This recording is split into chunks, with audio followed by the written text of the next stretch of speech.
This is Dred Scott versus Sanford by Allison, Jeremy, Josh, and Dylan. In 1834, Dred Scott was taken by Dr. John Emerson to the Free State of Illinois. They lived in the Wisconsin Territory, where slavery was prohibited by the Missouri Compromise. While in Wisconsin Territory, Emerson allowed Scott to marry.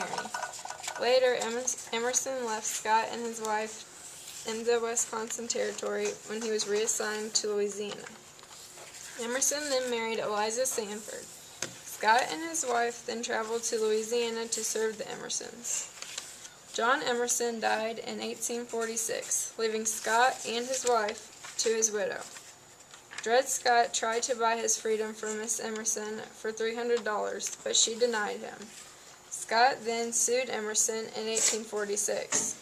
The Missouri court in St. Louis declared Scott free.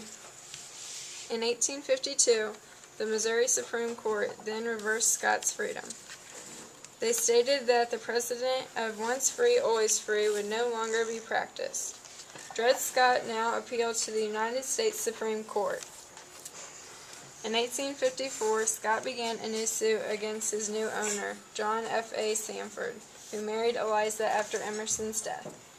Scott sued, claiming he was a citizen of Missouri and Sanford was a citizen of New York.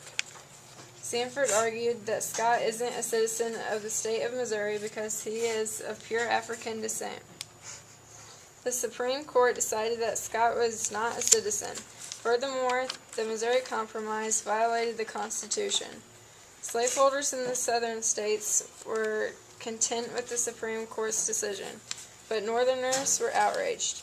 After Scott lost, him and his wife were purchased by Scott's former master's sons. The sons helped Scott pay off legal fees and granted the Scotts their freedom. This Supreme Court case greatly impacted Abraham Lincoln's nomination to the Republican Party. Dun dun dun.